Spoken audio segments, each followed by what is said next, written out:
നമസ്കാരം. ഞാൻ Moideen Shah, Indian union കോൺഗ്രസിൻ്റെ പ്രസിഡന്റ്. ബഹുമാനിയെ, നിങ്ങൾക്കെല്ലാവർക്കും എൻ്റെയും എൻ്റെ ഗ്രൂപ്പിൻ്റെയും അഭിനന്ദനങ്ങളും ആശംസകളും. മഴക്കാലമായി വളരെ നേരത്തെ കാലവർഷം തുടങ്ങി. ഡാമുകളിൽ വെള്ളം നിറഞ്ഞു വരുന്നു. ചില ഡാമുകൾ തുറന്നു വിട്ടു. മുല്ലപ്പെരിയാറിലും പിന്നെ ഇടുക്കിയിലൊക്കെ വെള്ളം ക്രമാതീതമായി വർദ്ധിച്ചുകൊണ്ടിരിക്കുകയാണ്. 2018 പരമാവധി വെള്ളം സ്റ്റോക്ക് ചെയ്തിട്ട് 1 കോടി രൂപയുടെ വൈദ്യുതി ഉണ്ടാക്കാൻ വേണ്ടിയാണ്. അതിനുവേണ്ടി ആയിരക്കണക്കിന് കോടി നഷ്ടം വരുത്തി. അത് കുറേശ്ശെ വിട്ടിരുന്നെങ്കിൽ അത്രയും ബുദ്ധിമുട്ടാവില്ല.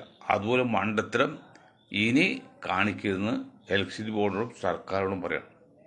ഈ ഡാം സുരക്ഷ, ഡാമിൻ്റെ ഏജൻസിയൊക്കെ റിട്ടയർഡ് ജഡ്ജിമാരെയൊക്കെ വെച്ചാൽ അവർക്ക് എന്തറിയാം ഡാമിനെ കുറിച്ച്? കഴിഞ്ഞ വെച്ച ഒരാൾ ഒരു റിട്ടയർഡ് ജഡ്ജിയാണ്, കൃഷ്ണൻ നായരോ അദ്ദേഹത്തൊക്കെ നിയമമല്ല അറിയുള്ളൂ. അവർക്ക് ഡാമിനെ കുറിച്ച് അറിയാവുന്ന, ഒന്നാമത്തേൽ ഡാമിനെ കുറിച്ച് അറിയാവുന്ന അധികം വലിയ ശക്തരായ എഞ്ചിനീയേഴ്സ് ഇന്ത്യയിൽ തന്നെ ഇല്ല. നമ്മൾ പോയി കാനഡയിലൊക്കെ വായ്പ വന്ന് ഇതൊക്കെ. ഏതായാലും ഒരു കാര്യം ചെയ്യാം, വെള്ളം വർദ്ധിക്കുന്ന അനുസരിച്ച് അത് തോത് മനസ്സിലാക്കി കുറേശ്ശെ തുറന്ന് വിട്ടുകൊണ്ടിരിക്കുക. അതാണ് ബുദ്ധി. ആദ്യം അവസാനം പറയാനുള്ളതാണ്. ഞാൻ രണ്ട് ഉദാഹരണം പറഞ്ഞ് ചെയ്യാൻ തുടങ്ങാം. ഒന്ന്, ആലപ്പുഴക്കാരൻ അബ്ദുൽ ഖാദർ, വലിയ പണക്കാരനാണ്. അദ്ദേഹത്തിന് പള്ളിക്ക് പിരിവ് എന്നാൽ ആരും കൊടുക്കില്ല. പുള്ളി ഒരു കണ്ടീഷൻ വയ്ക്കും. എന്താണെന്നറിയോ? സക്കാത്ത് നിർബന്ധം ദാനേ പറഞ്ഞു മുസ്ലിങ്ങളുടെ. സക്കാത്ത് നിർബന്ധമല്ലെങ്കിൽ അല്ലെന്ന് എഴുതി കൊടുത്താൽ പണം തരാമെന്ന് പറഞ്ഞു. അങ്ങനെ ആരും എഴുതി കൊടുത്തു. മുസ്ലിങ്ങൾ 5-6 കാര്യത്തിൽ പ്രധാനപ്പെട്ട ഒന്നാണ് സക്കാത്ത് എന്നുള്ളത്, നിർബന്ധ ദാനം കൊടുക്കാനുള്ളത്. അങ്ങനെ ആരും എഴുതി കൊടുത്തിട്ട് പണിക്ക് പോയി. ഒരു തങ്ങൾ വന്നപ്പോൾ ചോദിച്ച്, എന്താണ് തങ്ങൾ? ഇന്ന കാര്യമാണ് പറഞ്ഞു. ശരി, എന്താ കടലാസ് എടുത്ത് എഴുതി തരാമെന്ന്. അപ്പോൾ ആലപ്പുഴക്കാരന് അബ്ദുൽക്കാരന് സക്കാത്ത് നിർബന്ധമില്ലാന്ന് എഴുതി കൊടുത്ത് പൈസ വാങ്ങിച്ചു പോകുന്നു. ഇത് രണ്ടും അറിഞ്ഞ ഒരു ശിഷ്യൻ ചോദിച്ചു, എന്താ തങ്ങളെ അങ്ങനെ ചെയ്തത്? അതോ സക്കാത്ത് കൊടുക്കില്ലെന്ന് ഒരുത്തൻ തീരുമാനിച്ചു കഴിഞ്ഞാൽ ആ കാര്യത്തിൻ്റെ മുസ്ലിം അല്ലായി. പറഞ്ഞ കാര്യത്തിൽ ഒരു പ്രധാന പോയിന്റാണത്. അപ്പോൾ മുസ്ലിങ്ങൾക്ക് മാത്രം സക്കാത്തുള്ളൂ, അല്ല അബ്ദുൽക്കാർ സക്കാത്ത് നിർബന്ധമില്ല എന്ന് പറഞ്ഞ പോലെ. അതാ തങ്ങൾ. ഇത് എൻ്റെ ഒരു അനുഭവം പറയാം. ഞാൻ എടുത്ത് പല രീതിയുടെ കഴിവിനേക്കാൾ കൂടുതൽ പലരും പല രീതിയിൽ മധ്യസ്ഥയൊക്കെ പ്രശ്നം തീർക്കാൻ വരുന്നുണ്ട്. അള്ളാഹുവിൻ്റെ നാട്ടുകാരൊക്കെ ഇടപെട്ട് അത് തീർന്നു പോകുന്നുണ്ട്. അപ്പം അങ്ങനെ വരുമ്പോഴും ഒരു കല്യാണ നിശ്ചയമാണ് ചടങ്ങ്. അപ്പോൾ ഞാൻ അന്ന് ആ പരിപാടി ഒരല്പം വൈകി. ഞാൻ വന്നപ്പോൾ അവിടെ ഊണ് തുടങ്ങേണ്ട സമയമാണ്. പക്ഷെ അവർ തമ്മിൽ ധാരണ എത്താതെ ഊണ് കഴിക്കാതെ ഈ പാർട്ടികൾ ഇറങ്ങിപ്പോകാൻ നിൽക്കണം. ഞാൻ വിഷയം മനസ്സിലാക്കി. അപ്പോൾ ആ വരുന്ന ചെറുക്കൻ്റെ കുടുംബക്കാർക്ക് ഈ പെണ്ണിൻ്റെ വീട്ടുകാർ ഇഷ്ടമല്ല, ചില കാര്യം പൊരുത്തമല്ല. അപ്പോൾ അവർ യോജിപ്പില്ല. അതുകൊണ്ട് അവർ ഒഴിഞ്ഞു പോയി. അപ്പോൾ പിന്നെ ഭക്ഷണം കഴിക്കാതെ പോയി. ഒഴിഞ്ഞു പോയി പിന്നെ ഭക്ഷണം കഴിക്കില്ലോ. അത് മോശമല്ലേ? അപ്പം ഞാൻ പറഞ്ഞ് മനസ്സിലാക്കിയിട്ട് കാര്യം, നിങ്ങൾ ഇരിക്കുമോ, നിങ്ങൾ പറഞ്ഞൊക്കെ നമ്മൾ സമ്മതിക്കാം എന്ന് പറഞ്ഞ് സമ്മതിച്ച് ഭക്ഷണം കൊടുത്ത് വിട്ടതിന് ശേഷം അവരോട് ചെന്നപ്പോഴേക്കും മെസ്സേജ് എത്തി, ഞങ്ങൾ ഈ കല്യാണത്തിൽ മാറാടണം. അപ്പോൾ ഭക്ഷണം കഴിക്കാതെ പോലും പരാതി ഒഴിവാക്കാൻ പറ്റുമോ? ഒഴിവാക്കാൻ പറ്റിയില്ലേ? അത് കേവലം മൊയ്തീൻ ഷാ എന്ന കേവലം നിസ്സാരക്കാരൻ.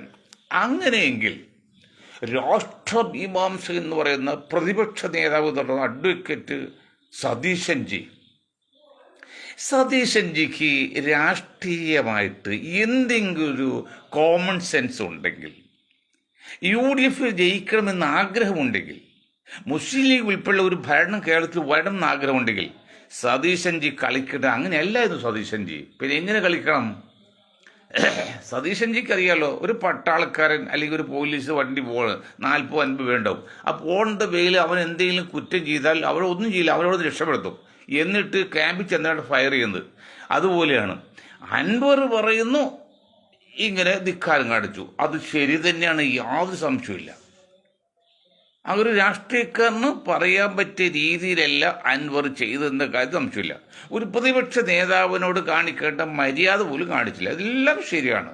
പക്ഷെ ഒരു കാര്യം, ആത്യന്തികമായി ഫലം മനസ്സിലാക്കുമ്പോൾ നിലമ്പൂരിൽ UDF സ്ഥാനാർത്ഥി ജയിക്കുക എന്നുള്ളത് അൻവറിനേക്കാൾ ആഗ്രഹവും താല്പര്യവും ആവശ്യം ആർക്കാണ്? സതീഷിന്റെ ഗ്രൂപ്പല്ലേ, UDF-നല്ലേ, കോൺഗ്രസിനല്ലേ? അപ്പോൾ നിങ്ങൾ എന്താ ചെയ്യേണ്ടത്? ഈ ഇലക്ഷൻ കഴിയുന്ന പേരുണ്ടല്ലോ, അൻവർ പറഞ്ഞ് എല്ലാ ക്ലോസും അംഗീകരിക്കുക. ഈ ബുദ്ധി ഉപദേശം കോൺഗ്രസിൽ ഒരാളും ഇല്ലാതെ പോയില്ലാണ്.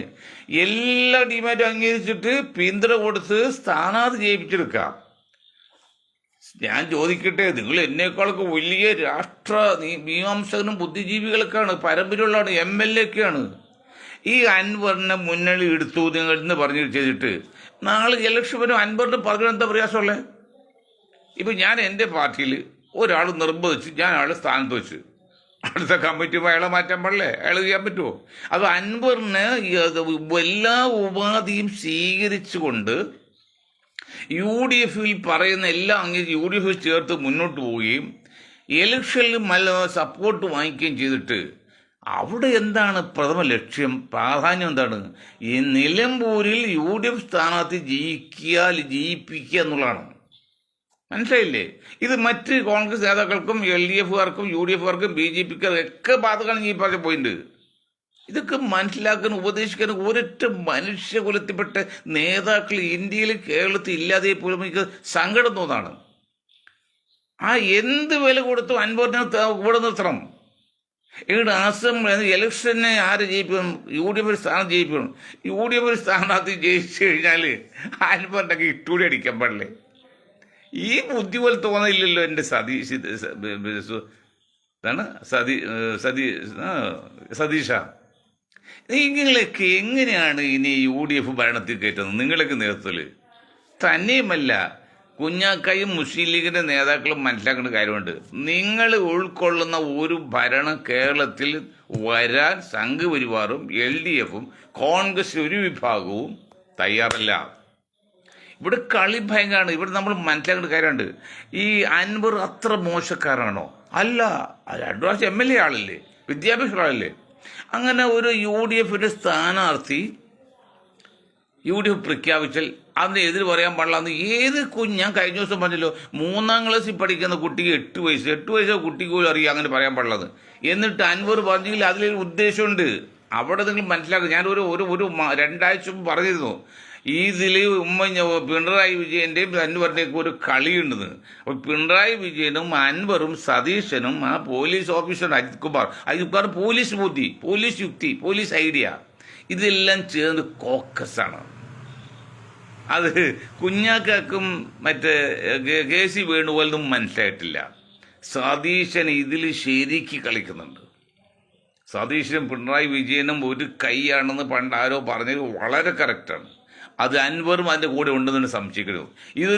ഇതൊരു മനഃശാസ്ത്ര കൂട്ടായ്മയാണ്. ഞങ്ങളുടെ കൂട്ടായ്മ വളരെ ശക്തമാണ്, വളരെ ബുദ്ധിജീവികളാണ്. അവർ പറയുന്നതാണ്, നിങ്ങൾക്കറിയാം. ഒരാഴ്ച കഴിയുമ്പോൾ അറിയാത്. അതായത് മനസ്സിലാക്കേണ്ട കാര്യമുണ്ട്. രാഷ്ട്രീയത്തിൽ എന്തെങ്കിലും പരിചയമുള്ള ഒരാളാണെങ്കിൽ ഒരിക്കലും മുന്നണിക്ക് ഒരു സ്ഥാനാർത്ഥി പ്രഖ്യാപിച്ചാൽ ആ സ്ഥാനാർത്ഥിയെക്കുറിച്ച് ഒരു അഭിപ്രായ വ്യത്യാസം പറയില്ല. തന്നെയുമല്ല, മുന്നണി ചേരാൻ നിൽക്കുന്ന അൻവർ ഞാൻ ഏത് ചെകുത്താൻ നിന്നാലും സപ്പോർട്ട് ചെയ്യുമെന്ന് പറയുന്ന ആ ഭാഷയൊക്കെ എത്ര അനുചിതമായ ഭാഷയാണ്, വാക്കാണ്. അത് പറഞ്ഞു. തന്നെയുമല്ല, AICCയുടെ പ്രസിഡന്റ് സ്ഥാനാർത്ഥിയായിട്ട് പ്രഖ്യാപിച്ച അതേ സമയം തന്നെ ഡൽഹിയിൽ പ്രഖ്യാപിക്കുന്നു, ഇദ്ദേഹം നിലമ്പൂരിൽ നിന്ന് പറയുന്നു അയാൾ ജയിക്കില്ല മാത്രമല്ല LDF-ന്റെ അവിടെ പോയി വോട്ട് അവിടെ പോയി ചർച്ച ചെയ്താണ് എന്ന് പറഞ്ഞു. ഇതൊക്കെ രാഷ്ട്രീയക്കാരനെ പറ്റിയാണോ? അപ്പോൾ ഇതിനർത്ഥം നിലമ്പൂരിൽ UDF സ്ഥാനാർത്ഥി ജയിക്കരുത് എന്നും ഭരണത്തിൽ അല്പം പുറകോട്ട് പോയ LDF അല്ലെങ്കിൽ LDF-നെ സംബന്ധിച്ച് ഒരു ന്യൂനപക്ഷ പ്രീഡനമുണ്ട് എന്നുള്ളൊരു തെറ്റായ ഒരു ധാരണ പരത്തിലുണ്ട്. സംഘപരിവാർ വരുത്തിയൂടെ അത് പരത്തിയത് അത് LDF-നെ ക്ഷീണം ചെയ്യുന്നുണ്ട്. അതുകൊണ്ട് LDF-ഉം പിണറായി വിജയൻ പിണറായി വിജയൻ അൻവറും കൂടി അവിടെ നിന്ന് മാറി നിന്നിട്ട് ഒരു മുസ്ലിം പറയണ്ടേ, ഇതുണ്ടോ മുസ്ലിങ്ങൾക്ക് എതിരെയാണ്, സംഘപരിവാർ അനുകൂലമാണ് LDF-ഉം പിണറായി എന്ന് തെളിയിച്ചിട്ട് പുറത്ത് മാറി നിൽക്കുന്ന ഹിന്ദുക്കളെ LDF-ന് അനുകൂലമാക്കണം. പിന്നെ മറ്റൊരു കാര്യമുള്ളത്, മുസ്ലിങ്ങൾ എത്ര അനുകൂലിച്ചാലും ഇത്തവണ അവർ ഒരു 95% വോട്ട് UDF-ന് ചെയ്യുള്ളൂ. അതിൻ്റെ കാരണം ഞാൻ പല പ്രാവശ്യം പറഞ്ഞിട്ട് ഇപ്പം പറയുന്നില്ല. അപ്പോൾ എന്താണ്, ശക്തമായ ഒരു മുസ്ലിം വിരോധം LDFിനും പിണറായിക്ക് ഉണ്ട് എന്ന് ഹിന്ദു വിഭാഗത്തെ അറിയിക്കണമെങ്കിൽ ഒരു മുസ്ലിം പുറത്തു എന്ന് പറയണം. അല്ല, ഹിന്ദു പറഞ്ഞിട്ട് കാര്യമുണ്ടോ? ക്രിസ്ത്യൻ പറഞ്ഞിട്ട് കാര്യമുണ്ടോ? അതിന് വേണ്ടിയാണ് ഈ അൻവർ പുറത്തു വന്നതെന്നും അതിൻ്റെ കളികളാണ് ഈ കാണിച്ചതെന്നും അൻവറിൻ്റെ വിജയം പണ്ട് വിജയിച്ചു കഴിഞ്ഞാൽ അൻവർ ഒരു പക്ഷേ ഈ ഇലക്ഷനിൽ തന്നെ LDFിന് പിന്തുണ കൊടുക്കാനുള്ള സാധ്യതയും ഞങ്ങൾ കാണുന്നുണ്ട്. നിങ്ങൾക്ക് മനസ്സിലാക്കാം. രണ്ടാഴ്ച കാത്തിരുന്നാൽ മതിയല്ലോ.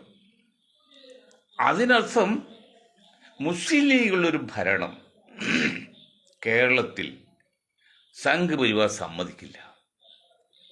ചില മേഖലകളിൽ ക്രിസ്ത്യൻ സമ്മതിക്കില്ല. പിന്നെ കോൺഗ്രസ്സിൽ ഒരു വിഭാഗം, ആ വിഭാഗം എണ്ണം കുറവാണെങ്കിൽ അവർ ശക്തരാണ്, അവർ സമ്മതിക്കില്ല. പിന്നെ LDF സമ്മതിക്കില്ലല്ലോ. ഇത് മനസ്സിലാക്കാൻ കുഞ്ഞാക്കും താങ്കൾക്ക് പറ്റുന്നില്ല. അതിനവർ ചെയ്യേണ്ടത് ആ മുസ്ലിമിൻ്റെ പേര് മാറ്റി ഒരു ദേശീയ ധാരയിൽ നിൽക്കേണ്ടതാണ്. അതവർക്ക് മനസ്സിലാകുന്നില്ല. ഇപ്പം കളിച്ച് സദാശിവനാണ് സതീശൻ കളിച്ച് നിലമ്പൂർ സീറ്റ് ഏതാണ്ട് LDFിന് കിട്ടാനുള്ള സാഹചര്യത്തിലേക്ക് എത്തിക്കല്ലേ. അപ്പം അല്ലെങ്കിൽ സതീശൻ്റെ ഒരു അപാര ബുദ്ധിയുണ്ട്. അതെന്നറിയോ, മറ്റൊരു പിണറായി ആകാനുള്ള ശ്രമമുണ്ട്. ഈ കേസിൽ ഈ ഇലക്ഷനിൽ അൻവറിനെയൊക്കെ മാറ്റി നിർത്തി ഒഴിവാക്കിക്കൊണ്ട് സതീശനും സതീശൻ്റെ പാർട്ടിയും നിലമ്പൂര് ജയിച്ചു കഴിഞ്ഞാൽ പിന്നെ അതിൻ്റെ ക്രെഡിറ്റ് മുഴുവൻ കോൺഗ്രസിൽ ആർക്കുമല്ല, അത് സതീശാണ്. ജയിച്ചു കഴിഞ്ഞാൽ ജയിക്കാനുള്ള സാധ്യത വിരളമാണെന്ന് പറഞ്ഞാൽ അതിപ്പോൾ ABC ചാനലിലെ ഒരു നേതാവ്, ഒരു മുസ്ലിം നേതാവുണ്ട്, ഫക്രുദ്ദീൻ പറഞ്ഞു, നിലമ്പൂരിലെ വിജയം നിശ്ചയിക്കുന്നത് ക്രിസ്ത്യാനികളും ഹിന്ദുക്കളുമാണ്. ഏതാണ്? 40% മുസ്ലിങ്ങൾ, ബാക്കി 50% ക്രിസ്ത്യാനി മുസ്ലിങ്ങളും ഉണ്ട്. അപ്പോൾ 40 വലുതാണ് 55, അപ്പോൾ 50 ജയിക്കൂലേ? എൻ്റെ ഫക്രുദ്ദീൻ സാഹിബ്, നിങ്ങൾക്ക് ഓതി പഠിച്ച പള്ളിക്കൂടം മദ്രസക്ക് എവിടുന്നാണ്? ഈ വാട്സപ്പ് യൂണിവേഴ്സിറ്റി നിന്നാണ്. അങ്ങനെ കേരളത്തിൽ ജാതി തിരിച്ചു പോകണമെങ്കിൽ പിന്നെ ഇലക്ഷൻ ഒന്നും വേണ്ടല്ലോ. അപ്പോൾ കോൺഗ്രസ് ഒക്കെ മുഴുവൻ LDFിന് വോട്ട് ചെയ്യുമോ? ഹിന്ദുക്കൾ കോൺഗ്രസ് വോട്ട് ചെയ്യോ? ക്രിസ്ത്യാനി വോട്ടിലേക്ക് ചെയ്യോ? എന്തൊരു അങ്ങനെയൊക്കെ സംഘ് പരിവാറിന് ആഗ്രഹമുണ്ട്. ഹിന്ദു വശം, മുസ്ലിം വേറെ വശം, അതിൽ ക്രിസ്ത്യാനിയോട് ചേർക്കുക. അപ്പോൾ ഏതാണ്ട് ഒരു 60% വരും. അപ്പോൾ 40% താഴെയുള്ള മുസ്ലിങ്ങൾ ഇവിടെ ഭരിക്കില്ല. ആസാമിൽ കളിച്ച കളിയാണിത്. ആസാമിൽ ആ കളിക്ക് നിധാനം എന്നറിയോ? നമ്മുടെ ഉണ്ടായിയാണ്, ചാണ്ടിയാണ്, എന്താണ് ആന്റണി അന്തോണിയാണ്. അധികം പദം പറയുന്നില്ല. അതൊന്നും അത്ര പെട്ടെന്നൊന്നും കേരളത്തിൽ വരില്ല സാർ. കേരളത്തിൽ മലയാളികൾ അവർക്ക് കുറച്ചുകൂടിയൊക്കെ പക്വതയും പാകത. അൻവറിനെ പോലെ സതീഷിനെ പോലെ കടമെടുത്തോ അല്ലെങ്കിൽ മണ്ടന്മാരല്ല. ഈ കളിയിൽ സതീശൻ 100% വിഡ്ഢിത്തരമാണ് കാണിച്ചത് ഞങ്ങൾ പറയും. ഞങ്ങളുടെ ഗ്രൂപ്പ് പറയണം. കാര്യം ബുദ്ധിമാനായിരുന്നെങ്കിൽ, ഞാൻ 2 ഉദാഹരണം പറഞ്ഞല്ലോ, അതുപോലെ എന്ത് വില കൊടുത്തും അൻവറിനെ കൂടെ നിർത്തി ആ സീറ്റ് ജയിക്കാൻ നോക്കരുത്, UDFിന് സ്ഥാനത്ത് ജയിപ്പിക്കാൻ നോക്കരുത്. അതാണ് ഈ ബുദ്ധിയാണ്. അതുപോലെ അൻവറും മണ്ടനാണ്, സംശയമില്ല. അല്ലെങ്കിൽ പിന്നെ ഇലക്ഷൻ പ്രഖ്യാപിച്ച് അല്ലെങ്കിൽ ഇലക്ഷൻ സ്ഥാനാർത്ഥി നിർണ്ണയം കഴിഞ്ഞിട്ട് പിന്നെ ആ മുന്നണി ചേരാൻ നിൽക്കുന്ന ഒരു നേതാവ്, ഒരു രാഷ്ട്രീയ നേതാവ്, അയാൾ ജയിക്കൂല, അയാൾ അത് അപൂർണനാണ്, അപക്വമതിയാണ്, അല്ലെങ്കിൽ അശക്തനാണ് എന്നൊക്കെ പറയുമോ?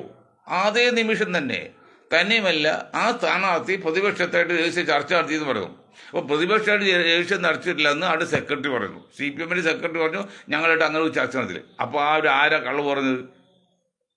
സെക്രട്ടറി പറഞ്ഞെങ്കിൽ പിന്നെ അൻവറല്ലേ?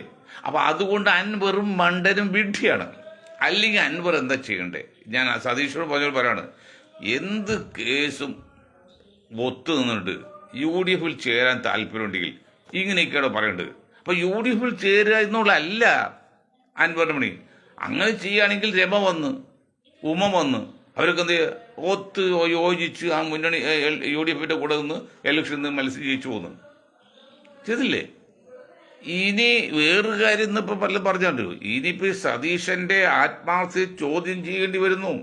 ലീഗ് നേതാക്കൾക്ക് മനസ്സിലായി, കോൺഗ്രസ് നേതാക്കൾ മനസ്സിലായി സതീശൻ്റെ ആത്മാർത്ഥത എത്ര ഉണ്ടെന്ന്. പക്ഷേ ഇനി നിലമ്പൂരിലെങ്ങും UDF സ്ഥാനാർത്ഥി തോറ്റാൽ എന്തായിരിക്കും സതീശൻ്റെ നിലപാട്? സതീശനെ വിലയിരുത്തുന്നത് ഇപ്പോൾ ഒരു കാര്യമുണ്ടല്ലോ, ഒരു വിളപ്പിൽ രാജേന്ദ്രൻ കോടീശ്വരൻ അഴിമതിക്കാരെന്ന് പറഞ്ഞു, എനിക്കറിയില്ല പറയും, അദ്ദേഹം ഒരു കടലാസ് അങ്ങ് ഉണ്ടാക്കിയിട്ട് മണിക്കൂറിനുള്ളിൽ ഈ സതീശൻ മുന്നണി ഘടകകക്ഷിയാക്കി. ഇവിടെ MA ജോർജും മറ്റുമൊക്കെ പോയിട്ട് എത്ര നാൾക്ക് ഇപ്പോഴും ഘടകകക്ഷി നേതാവായിട്ടുള്ളൂ. നമ്മുടെ ഫോർവേഡ് ബ്ലോക്കുകാർ 10 വർഷമായതുകൊണ്ട് UDF വരുന്നത്. ഇത് ഇന്നും അടുത്ത കാലത്താണ് മുന്നണിയിൽ ചേർത്തത്. അതിൽ മൂക്കുത്തിയാണ് നിർത്താറും. ഇതൊന്നുമില്ല. വെളുപ്പിൽ രാജേന്ദ്രൻ എന്ന വിദേശ പണക്കാരൻ കോടീശ്വരൻ എങ്ങനെയോ അഴിമതി പണം ഉണ്ടാക്കിയ ആളെ ഈ സതീശൻ മുന്നണിയിൽ ചേർത്തു. 1 വർഷമായത് അപേക്ഷ കൊടുത്ത് അന്ന് തന്നെ ആ ആഴ്ച തന്നെ ചേർത്തു. അപ്പോൾ സതീശൻ്റെ ആത്മാസം മനസ്സിലായില്ലേ? അതേ സ്ഥാനത്ത് 2 പ്രാവശ്യം MLA ആൾ, പണക്കാരൻ, സാമാന്യ രാഷ്ട്രീയ പരിചയ ആൾ, കേരളത്തിൽ ഇത് പരിചയമുള്ള ആൾ. ഈ രാജ്യത്തിൻ്റെ പേര് ഞാൻ തന്നെ ആദ്യമായിട്ട് കേൾക്കുന്നത്. ആരും അറിയില്ല കേരളത്തിൽ. വിദേശത്താണ് അയാൾ, ഇവിടെ ഇല്ല. ഇത് വിദേശ മലയാളി എന്നുള്ള ഇതിലാണ്. കോടികൾ കൊടുത്താതെ പറയുന്നത് എനിക്കറിയില്ല, എനിക്കറിയില്ല കേട്ടോ അതൊന്നും. അപ്പോൾ അൻവറിനെ കൂടെ നിർത്തേണ്ടേ. അപ്പോൾ ഇവിടെ അൻവറിൻ്റെ കയ്യിലും സതീശൻ്റെ കയ്യിലും ഒരു ദുഷ്ടലാക്കും അല്ലെങ്കിൽ ഒരു ടെക്നിക്കോ അത് ഒരു നല്ല ഒരു രീതിയല്ല ഉള്ളത്. എവിടേക്കോ ചീഞ്ഞാറുന്നുണ്ട്.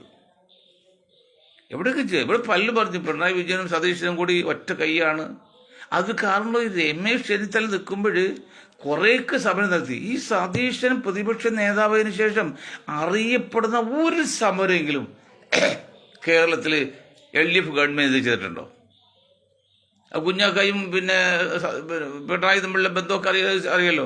കുഞ്ഞാക്ക അതുകൊണ്ട് പിണറായിക്ക് എതിരെ നിൽക്കാതിരിക്കാൻ വേണ്ടി നേരെ ഡൽഹിക്ക് പോയത്, പാർലമെന്റിൽ മത്സരിച്ച് അങ്ങോട്ട് പോയതൊക്കെ. പക്ഷെ അവസാനം വിജയിക്കാതെ പോയി. അപ്പം ഇവരെല്ലാം ചില അഡ്ജസ്റ്റ്മെൻറ്റിലുണ്ട്, ചില കുറുക്ക് വഴികളുണ്ട്, അങ്ങനെയുണ്ട്. ഇതിൽ നമ്മൾ പാഠം പഠിക്കേണ്ടത്, മുസ്ലിം ലീഗുകാർ പ്രത്യേകം പഠിക്കേണ്ടത്, നിങ്ങൾ ധരിക്കുന്ന പോലെ അല്ല കോൺഗ്രസിലെ ഒരു വിഭാഗം നേതാക്കൾ. നിങ്ങൾ ഭരണം അത് ഉമ്മൻചാണ്ടിയാണ് വച്ചിട്ട് പോയത്. ആ ആശത്തിൽ അടിച്ചു കയറ്റി പോയത് ആരാണ്? ഉമ്മൻചാണ്ടിയാണ്. 5ാം മന്ത്രിസ്ഥാനം ചോദിച്ചതിൻ്റെ പേരിൽ ക്രൂക്കഡ് ബുദ്ധിമാനായ ഉമ്മൻചാണ്ടി UDF ഭരണം വരുന്നിട്ടാണ് അന്ന് 800 കടുംപെട്ടുണ്ടാക്കിയ ഭരണം കളിച്ചു. അല്ലെ ഭരണങ്ങളുടെ വലിയ കാര്യമുണ്ടോ? ആഴ്ച 2 ടേമായി. അച്യുതാനല്ല പിണറായി നിങ്ങൾ ഇരിക്കുമ്പോഴല്ല, വളരെ വണ്ണിങ്ങാണ് പ്രത്യേകിച്ച് കാര്യത്തിലൊക്കെ.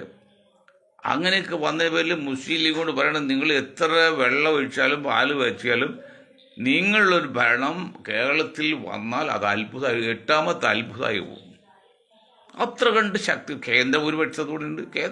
ഇന്ത്യ മഹാരാജ്യത്തിൻ്റെ ഭരിക്കുന്ന കേന്ദ്രം വളരെ ശക്തമാണെന്നേ. അവർക്ക് എന്തെല്ലാം സംവിധാനങ്ങളുണ്ട്. ആ സംവിധാനം മുഴുവൻ LDF ഭരണം വരാൻ വേണ്ടി കൊടുക്കും. LDF തന്നെ ഭരണമായിട്ട് 10 വർഷത്തെ ഭരണം കൊണ്ട് അത് കിട്ടും. പിന്നെ പോലീസ് എന്ന എല്ലാ സന്നാഹവും ഉണ്ട്. അതിന് മുൻപിൽ ഈ കുഞ്ഞാക്ക നിങ്ങൾക്ക് നിങ്ങളുടെ ചിന്ത വളരെതായി. ഇനിയിപ്പോൾ നിങ്ങൾ ഇന്നിപ്പോൾ ഒരു സഖാവ് പറഞ്ഞ പോലെ ഒറ്റ വഴിയുള്ളൂ, നിലമ്പൂർ ഏതായാലും LDF ജയിക്കും. അപ്പോൾ കുഞ്ഞാക്കായും പാർട്ടിയും ലീഗിനെ പിളർത്തിയിട്ട് നേരെ LDF സപ്പോർട്ട് ചെയ്യുക. അതുകൊണ്ട് ലീഗും തീർന്ന്, UDFും തീർന്ന്, ഒക്കെ തീർന്ന്. പിന്നെ ഒരു കുഞ്ഞാക്ക ഉള്ള LDF ഭരണത്തിൽ വരും, കുഞ്ഞാക്ക മന്ത്രിയാകാം. അതാണ് അങ്ങനെ ലീഗിനെയൊക്കെ അപ്രസക്തമാകാനുള്ള സാധ്യത കാണുന്നുണ്ടെന്നൊരു സഖാവ് പറഞ്ഞു. നമ്മളതൊന്നും ഇപ്പോഴേ പറയുന്നില്ല. പക്ഷെ ഒരു കാര്യം പറയാം, ഇക്കാര്യത്തിൽ സതീശൻ്റെയും പിന്നെ നമ്മുടെ നിലമ്പൂർ അൻവറിൻ്റെയും ആത്മാർത്ഥയെ ഏതെങ്കിലും UDF പ്രവർത്തകർ സംശയിച്ചു പോയാൽ കുറ്റം പറയാൻ പറ്റില്ല, ഒരു കുറ്റം പറയാൻ പറ്റില്ല. അല്ലെങ്കിൽ അൻവർ വന്നിട്ട് എത്ര നാളെ അൻവർ വീഴ്ച പറ്റി ബുദ്ധിയില്ല, സമ്മതിച്ചു, വണ്ടനാണ്. അല്ലെങ്കിൽ സ്ഥാനാർത്ഥി പാർട്ടി നിശ്ചയിച്ചാൽ പിന്നീട് നമ്മൾ അവിടെ അത് എതിർത്ത് പറയോ? അതല്ല എന്തെല്ലാം ഉരുണ്ടുകളിച്ച്. ഇപ്പം അൻവർ പറഞ്ഞറിയോ, എൻ്റെ കയ്യിൽ പൈസയില്ല എന്ന് ആരോടെ പറയുന്നത്? ഒരു നമ്മുടെ KB തോമസ് മാഷേ കോടികളുണ്ടാക്കിയ ആളായില്ല രാഷ്ട്രപതി. എന്നിട്ട് സ്ഥാനാർത്ഥി പറഞ്ഞപ്പോൾ സ്വിമ്മിംഗ് പൂള് ഡൽഹിയിലെ 5 സ്റ്റാർ ഹോട്ടലിൽ സ്വിമ്മിംഗ് പൂളിൽ മുടി കറുപ്പിച്ചിട്ട് അവിടെ അത് കഴിഞ്ഞാൽ കളിക്കുക. അവിടെ നിന്ന് പുള്ളി തുണി വെച്ചിട്ട് വേണം ഞാൻ 10,000 രൂപ കടം വാങ്ങിച്ചാണ് കൊച്ചിയിൽ എറണാകുളത്തേക്ക് പോകുന്നത്. ആരെ ബോധിപ്പിക്കണത്? അതുപോലെ അൻവറെ, നിങ്ങൾ എന്താണ്, നിങ്ങൾ മത്സരിക്കുന്നില്ല. ഇപ്പം ഈ നാട്ടുകാർ പറഞ്ഞു തുടങ്ങി മത്സരിക്കാൻ പറഞ്ഞ് അങ്ങനെ നിങ്ങൾ മത്സരിക്കുമോ? ഇതൊക്കെ ചെയ്യുന്നത് UDF സ്ഥാനാർത്ഥിയെ തോൽപ്പിക്കാൻ വേണ്ടിയല്ലേ നിങ്ങളെ കാണിക്കുന്നത്? അല്ല, നിങ്ങൾ ആളാകാനല്ലോ. നിങ്ങൾ ഒറ്റക്കൊന്ന് ജയിക്കുന്ന പ്രശ്നമില്ല.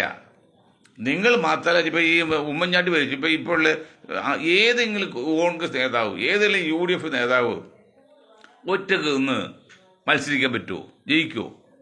മത്സരിക്കാൻ പറ്റുമോ? ജയിക്കുമോ? ഇല്ല. അങ്ങനെ പറ്റുമോ? ആരും ഇവിടെ ഇല്ല. പണ്ട് KK നായർ മറ്റുണ്ട്, അത് പത്തനംതിട്ടയിൽ അദ്ദേഹം ഒറ്റക്ക് ജയിച്ചിട്ടുണ്ട്. അതൊക്കെ അപൂർവം കേസാണ്. ബാക്കിയാൽ ഒറ്റക്ക് നോക്കിയാലൊക്കെ മുന്നണി കുറവ് മുന്നണി കൂടിയാണ്. അപ്പോൾ അൻവർ ജയിക്കൽ ഉറപ്പാണ്. എന്നിട്ട് അൻവറിന്റെ ശ്രമം എന്താണ്? അൻവറിനെ UDF വിളിച്ചേരണം, പിണറായി വിജയനെ എതിർക്കണമെങ്കിൽ അൻവർ ചെയ്യേണ്ട കളി ഇങ്ങനെയല്ല, ആ കളി വേറെയാണ്. അത് അൻവർ മനസ്സിലായി. ഒന്നുകിൽ അൻവർ അത് മനസ്സിലായിട്ടില്ല, അല്ലെങ്കിൽ അൻവർ കളിക്കുകയാണ്. അതിന് സപ്പോർട്ട് ചെയ്ത് പിണറായിയും സതീശനും കളിക്കുകയാണ്. പിന്നെ നമ്മുടെ അജിത് കുമാർ പോലീസുകാരനും. മനസ്സിലായില്ലേ? ഇതിൽ വന്ന ഒരു പറ്റും സാധാരണക്കാരെ UDF അനുഭാവികളായ ആൾക്കാരെ പറ്റിക്കുക, വഞ്ചിക്കുക എന്നല്ലാതെ ഇതൊന്നും ഒരു കാര്യമില്ല. കാരണം ഈ സതീശ വന്ന ശേഷം ഒരു സമരമെങ്കിലും ആൾക്കാർ പറഞ്ഞു കൊടുക്കാണ്. ഞങ്ങളെല്ലാം പറഞ്ഞു, ജനങ്ങൾ പറയാണ്, ഒരു സമരമെങ്കിലും പിണറായി സർക്കാരിനെതിരെ അല്ലെങ്കിൽ മോഡി ഗവൺമെന്റിനെതിരെ നടത്തിയിട്ടുണ്ടോ? ഇപ്പൊ LDF നടത്തുന്ന സമരമുണ്ട്, ദേശീയ ബന്ധമായിട്ട്, ദേശീയ പണിമുടക്ക് എന്നാണ്. ഇത് കിട്ടുന്ന കാശിൽ 90% ശമ്പളം കൊടുക്കാനും പലിശ കൊടുക്കാനും പെൻഷൻ കൊടുക്കാനാണ്. അപ്പം അതുകൊണ്ട് പങ്കാളിത്ത പെൻഷൻ വേണം. പങ്കാളിത്ത പെൻഷൻ വേണം എന്ന് പറഞ്ഞാൽ ഒരാൾ ജോലിക്ക് ചേർന്ന് കഴിഞ്ഞാൽ അവന് പെൻഷനാകുമ്പോൾ എത്ര രൂപ കിട്ടുമോ, അല്ല പെൻഷൻ ആകുമ്പോൾ അവന് എത്ര കിട്ടുമോ, ആ രൂപയ്ക്ക് കിട്ടാൻ വേണ്ടിയുള്ള വലിയൊരു പോളിസി എടുത്തിട്ട് ആ പോളിസിയിൽ അടക്കേണ്ട പൈസ പകുതി സർക്കാർ പകുതി വരും സാധ്യതയില്ലേ. അപ്പോൾ സർക്കാർ വലിയ ബാധ്യമല്ല, അത് ഇൻഷുറൻസുകാർ കൊടുത്തോളും, അവന് ആ ശമ്പളം കുറയില്ല. അത് പറ്റില്ല. ഞാൻ ആ യൂണിയനിൽ ഉണ്ടായതാണ്. ഹിന്ദു മസൂർ കിസാൻ പഞ്ചായത്തുള്ള ഞങ്ങൾ ഇന്ത്യയിലെ ഏറ്റവും വലിയ മുനിസിപ്പൽ തൊഴിലാളി യൂണിയനാണ്. ഞാൻ യോഗത്തിൽ പോകാത്തറിയോ? ഈ സംഗതിക്ക് എതിരാണ് അവർ. പിന്നെ നമുക്ക് മനസാക്ഷി വെച്ച് എങ്ങനെ തീർക്കാൻ പറ്റും? അപ്പോൾ ജനനന്മയുള്ള രാജ്യസ്നേഹമുള്ള ഒരു രാഷ്ട്രീയക്കാരുമില്ല. അവനവൻ്റെ കാര്യം മാത്രം, അവനവൻ്റെ കാര്യത്തിന് വേണ്ടി എന്ത് അന്യായമായിട്ടും തെറ്റും ചെയ്യുന്നുള്ളതാണ്. അധികാരം കിട്ടണം, വേറെ ഒരു ലക്ഷ്യമില്ല. ഞങ്ങളുടെ പാർട്ടി സംബന്ധിച്ച് അധികാരമുള്ള ലക്ഷ്യത്തിലുള്ള മാർഗ്ഗങ്ങൾ ഒന്നും മാത്രമാണ് അധികാരം. അപ്പോൾ എന്താണ് അധികാരം? ലക്ഷ്യം ഇതാണ്. നമുക്ക് അംഗീകാരം വേണം. ജനങ്ങളിടയിൽ എല്ലാ വിഭാഗം ജനങ്ങൾക്കും മാന്യമായ അംഗീകാരം വേണം. ഇത് ഇന്ത്യയിൽ പലർക്കും അംഗീകാരമില്ലല്ലോ. അവൻ അംഗീകരിക്കുന്നില്ല, അവന് ഒതുക്കുന്നില്ല, ഒപ്പം നിൽക്കുന്നില്ല, നിർത്തുന്നില്ല. ഇപ്പോൾ ശ്മശാനത്തിൽ വരെ ജാതീയത കൊണ്ടിരുന്നു. ബ്രാഹ്മണന് വേണ്ട, നായർക്ക് വരെ ചോറ് വേണ്ട, പിന്നെ ആശാരിമാർക്ക് വേണ്ട. ശ്മശാന ചത്തുപോയി, മണ്ണടിച്ച് പോവാണ്, ചാരായി മണ്ണായി പോവാണ്, അത് എവിടെ ഇട്ടതാ അതുപോലും വന്നു. അത്ര കണ്ട് മോശമാകുന്ന ഒരു അവസ്ഥ പോകുമ്പോൾ അതെല്ലാം ഞങ്ങൾ അങ്ങനെ എല്ലാം മനുഷ്യനാണോ അവനെല്ലാം തുല്യ അവകാശമാണ്. അതൊന്നും ആരും സമ്മതിക്കില്ല. പ്രത്യേകിച്ച് ഇപ്പോഴത്തെ അവസ്ഥയിൽ വളരെ മോശമാണ്. എങ്കിൽ ഞങ്ങൾ മരിക്കും, അത് പറഞ്ഞുകൊണ്ടിരിക്കും. അതുകൊണ്ട് നേടാൻ പറ്റില്ല. നേടണമെങ്കിൽ ഒരു മുന്നണിയിൽ നിൽക്കണം. ആ മുന്നണി പറഞ്ഞ എല്ലാ തെറ്റും നമ്മൾ ശരിയായി പറയണം. എതിർ മുന്നണി പറഞ്ഞ എല്ലാ ശരി നമ്മൾ തെറ്റായി അംഗീകരിക്കും. എങ്കിൽ മാത്രമേ മുന്നണി രാഷ്ട്രീയത്തിൽ വന്ന് ജയിച്ച് MLA MP ഒക്കെ ആകാൻ പറ്റുള്ളൂ. ഞങ്ങൾക്ക് മാനുഷിക പരിഗണനയുള്ള സാമൂഹിക നീതിക്ക് ജയിക്കുന്ന മൊയ്തീൻ ഷാ പിള്ളേർക്ക് എങ്ങനെയാണ് ഞങ്ങളുടെ മുന്നണി പറഞ്ഞ തെറ്റിനെ അംഗീകരിക്കണം, എതിർ മുന്നണി പറഞ്ഞ ശരിയെ നമ്മൾ എതിർക്കണം? ഇമ്പോസിബിൾ. നമ്മുടെ മനസ്സാക്ഷി ശരിയല്ല. അങ്ങനെ ചെയ്തൊരു അധികാരം അല്ലെങ്കിൽ ലാഭം നമുക്ക് വേണ്ട. ഇതാണ് അവസ്ഥ. അതുകൊണ്ട് കളഞ്ഞില്ലേ സതീശനും പിന്നീട് അൻവറുമൊക്കെ കൂടി ഭരണം LDFിൻ്റെ കയ്യിലേക്ക് കൊടുക്കാനുള്ള എല്ലാ ഏർപ്പാടില്ലേ. ഈ നിലക്ക് അൻവറിൻ്റെ ഈ പ്രവൃത്തി കൊണ്ട് പിന്നെ എങ്ങനെയാണ് അവിടെ UDF ജയിക്കുക? സാധ്യതയുണ്ടോ? ഷാജി പറയുന്നുണ്ട് മറ്റൊരു പറഞ്ഞൊക്കെ അവരെ ജയിക്കുമെന്ന്. അങ്ങനെ ജയിച്ചാൽ അത് വലിയ സംഭവമാണ്. ജയിക്കുകയാണെങ്കിൽ ഞാൻ സതീശ ഞങ്ങൾ പൂവിട്ട് പൂജിക്കുകയും ചെയ്യും. ഞങ്ങൾക്കത് തെറ്റുപറ്റി, നിങ്ങൾക്കല്ല. അല്ലെങ്കിൽ നിങ്ങൾ തെറ്റുപറ്റിയെന്നുള്ളത് പിന്നീട് പറയേണ്ടി വരും. അവിടെ ദയവ് ചെയ്ത് അൻവറിനെ എവിടെയെങ്കിലും ഒന്ന് ഉൾക്കൊള്ളിച്ച് മുന്നോട്ട് പോകുക. ഇനി അൻവറിൽ ഇത് തെറ്റുപറ്റിയാണ് അറിയാതെ വന്നതാണെങ്കിൽ അൻവറിൻ്റെ ഭാവി വേണമെന്നുണ്ടെങ്കിൽ അൻവർ ചെയ്ത് നിശബ്ദമായിട്ട് നിന്നുകൊണ്ട് അവിടുത്തെ കോൺഗ്രസ് സ്ഥാനാർത്ഥി ജയിപ്പിക്കാൻ നോക്കാം. അൻവർ ഒരു കാര്യം പറഞ്ഞു, ഞാൻ സപ്പോർട്ട് ചെയ്താൽ തോറ്റോ എനിക്ക് മോശമാണ്. ഈടോ നിങ്ങൾക്കെന്ത് മോശം? UDF സ്ഥാനത്ത് തോറ്റാൽ നിങ്ങൾക്കെന്ത് മോശം എന്താണ്? നിങ്ങൾ കാലുവാരായിരുന്നാൽ മതി. കാലുവാരി അറിയാൻ പറ്റുന്നുണ്ട്. ഇപ്പോൾ 3 നാൾ വെള്ളത്തിൽ അടിപ്പോയി മൂത്രമൊഴിച്ചാലും പുറത്തെ കാണുന്ന കാലമാണ്, അങ്ങനെ സോഴ്സ് കാലം. അതുകൊണ്ട് നിങ്ങൾ കാലുവാരിയെ തീർച്ചയായും കണ്ടുപിടിക്കാൻ പറ്റും. അതുകൊണ്ട് നിങ്ങൾ ആത്മാർത്ഥമായിട്ട് UDF സ്ഥാനാർത്ഥിയെ വോട്ട് ചെയ്ത് ജയിപ്പിക്കാൻ നോക്ക്. എന്നിട്ട് തോറ്റു പോയിക്കട്ടെ, നിങ്ങളെ മാത്രം ബാധിക്കുന്ന കാര്യമല്ല. ഇപ്പോഴും നിങ്ങളുടെ കളി ഈ ഇരിക്കുന്ന മരക്കൊമ്പ് വെട്ടം തുല്യമാണ്. നിങ്ങൾ കുഴിയിലേക്ക് പോകാനുള്ള ആവശ്യം എല്ലാം നില. അത് ഞങ്ങൾക്കൊരു കാര്യം ഇപ്പം ഞാൻ നിർത്താം. ഇവിടെ ലാല ഒരു മുഹമ്മദ് ഉണ്ട് എറണാകുളത്ത്, മരിച്ചു. പിന്നെ VK കുട്ടി സാഹിബ് ഉണ്ട്, ഒരു അളിയനാണ്. ഞാൻ ഒരു പ്രാവശ്യം പറഞ്ഞ ഒരിക്കലും ഇപ്പോൾ ഉണർത്താണ്. കോർപ്പറേഷൻ മുമ്പ് എറണാകുളം മുനിസിപ്പാലിറ്റി സമയത്ത് ചെയർമാൻ വേണം. ഇവരെല്ലാം കോൺഗ്രസ്സുകാരാണ്. അന്ന് കമ്മ്യൂണിസ്റ്റും കാര്യമായിട്ടില്ലല്ലോ. ആ കോഴിപ്പുറത്ത് മാധവ് നായരാണ് പ്രസിഡന്റ്, KPCC പ്രസിഡന്റ്. അദ്ദേഹം ഡൽഹിക്ക് പോകുന്നതിന് തലേന്ന് ഒരു കവർ കൊടുത്ത്, നിങ്ങൾ നേരം വെളുക്കുന്നവരെ നിങ്ങൾ തീരുമാനിക്കുക അതിൽ ഒരാൾ വേണമെന്ന്. പക്ഷെ എന്നിട്ടാണെങ്കിൽ ആളാകുക, അല്ലെങ്കിൽ നേരം വെളുത്ത് കവർ പൊട്ടിച്ച് നോക്കിയാൽ അതിൽ പറഞ്ഞ ആൾ കൊടുക്കാൻ മതി. നേരം വെളുക്കുന്ന ഈ കുട്ടി സാഹിബും ഈ പറഞ്ഞ ലാല് 2 ബുദ്ധിജീവികളും വലിയ പണക്കാരുമാണ്. മണ്ടന്മാർ കഴുത്തില്ല. അങ്ങനെയാണ് അവർക്ക് കിട്ടാതെ അവർ കോഴിപ്പുറത്ത് മാധവി അമ്മ മുനിസിപ്പൽ ചെയർമാൻ ആക്കിയത്. അതുപോലെയാണ് അൻവർ കളിച്ച കളി. ആരെണ്ണാണി പറ്റൂല. ഏടോ അൻവറെ അതിനേക്കാൾ ഉപരി ഒരു സമുദായമുണ്ട്. സമുദായം കിട്ടേണ്ട ചിലതുപോലെ ചില സന്ദർഭങ്ങൾ കിട്ടുള്ളൂ. അവിടെ നമ്മൾ ജയിപ്പിക്കാൻ നോക്കണ്ടേ? അതല്ലേ നീതി പറയുന്നത്. ജാതി പറയുന്നല്ല, സമുദായം വരെ ജാതി വരെ എല്ലാ സമുദായങ്ങൾക്കും മാന്യമായിട്ട് അംഗീകാരം കിട്ടണ്ടേ? അപ്പോൾ മുസ്ലിം സമുദായത്തിൽ കിട്ടേണ്ട അംഗീകാരം അവൻ കിട്ടണ്ടേ? അവിടെ നിങ്ങൾ പരസ്പരം കാലുവാരി കഴിച്ച് പുറത്തു പോയാൽ എന്നിട്ട് എന്താണ് ജോയിക്ക് നിർത്തുള്ളൂ നിങ്ങൾ പറഞ്ഞല്ലോ. എന്താണ് ജോയിക്ക് നിർത്ത് പറഞ്ഞത്? എന്താ ന്യായം അത്? ഇന്നിപ്പോൾ എല്ലാവരും പറഞ്ഞു ജോയിയാണ് കുറച്ച് സാധ്യത. എന്നിപ്പോൾ ഇന്നൊരു സഖാവ് അതും പറഞ്ഞു. കാരണം എന്നറിയുമോ, ജോയി കുഴപ്പമില്ല, 50ഓളം സീറ്റ് മുസ്ലിങ്ങൾ കൊടുക്കണം. അതിൽ നിലമ്പൂരെ പോലുള്ളതൊക്കെ മാറ്റി വെച്ച് പിന്നെ എവിടെ കൊടുക്കുന്നത്? ഇവിടെ കൊടുത്തില്ല ആൾക്കാർ വോട്ട് ചെയ്യുമോ? വോട്ട് ചെയ്യില്ല. കോൺഗ്രസ് വോട്ട് കൊണ്ടല്ല ജയിച്ചു പോണത്, അല്ലെങ്കിൽ കമ്മ്യൂണിസ്റ്റ് വോട്ട് കൊണ്ടല്ല, നിഷ്പക്ഷപതിൽ വോട്ട് കിട്ടിയിട്ടാ. അത് കിട്ടൂല. അതൊന്നും മനസ്സിലാക്കാതെ ദേശീയ കാഴ്ചപ്പാടില്ലാതെ അല്ലെങ്കിൽ സംസ്ഥാന കാഴ്ചപ്പാടില്ലാതെ അൻവർ ചിന്തിക്കും നിലമ്പൂർ മാത്രം. അവിടെ നിലമ്പൂർ ജോയി നിന്ന് ജയിപ്പിക്കുക, അപ്പോൾ മറ്റേ സീറ്റ് പിന്നെ അൻവറിന് എടുക്കുക. എന്നിട്ട് മുന്നണിയാണെങ്കിൽ ഒരു മന്ത്രിയാകുക, 2-3 MLA-മാരുണ്ടാക്കുക. അതൊക്കെ തെറ്റില്ല. രാഷ്ട്രീയ പാർട്ടി നിന്നുകൊണ്ട് മുന്നോട്ട് പോകുമ്പോൾ അങ്ങനെ ചിന്തിക്കാൻ തെറ്റൊന്നുമില്ല. പക്ഷെ അതായത് അടിത്തറ ഉറപ്പിക്കേണ്ട അൻവറെ. അടിത്തറ ഉറപ്പിക്കാൻ വേണ്ടി ചെയ്ത ഒരേ ഒരു കാര്യത്തുള്ള അൻവറെ ഞാൻ പറയുന്നത്, അനുഭവം കൊണ്ടും പറയാണ്, നിങ്ങളെക്കാൾ പ്രായമുള്ളതുകൊണ്ടും പറയാണ്, നിങ്ങളിപ്പോൾ ചെയ്ത് നിശബ്ദമായിട്ട് നിൽക്കുക. നിങ്ങൾ എന്നിട്ട് അവിടെ UDF സ്ഥാനാർത്ഥി ജയിപ്പിക്കാൻ നോക്കുക. ജയിച്ചു കഴിഞ്ഞാൽ പിന്നീട് നിങ്ങൾക്ക് എന്ത് വേണമെങ്കിലും ആവശ്യപ്പെടാമല്ലോ. എന്താ കിട്ടും? ലോകം അതോട് അടഞ്ഞ് തീരുമോ? അതെല്ലാം ചെയ്യാം. അത് ചെയ്യാതെ ഇപ്പം കാണുന്ന ഇരിക്കുന്ന മുമ്പ് മുറിക്കില്ലേ എന്ന് പറഞ്ഞുകൊണ്ട് ഞാൻ എൻ്റെ വാക്കുകൾ നിർത്താണ്. നിങ്ങൾക്ക് ഒരായിരം നന്ദി. ജയ് ഹിന്ദ്.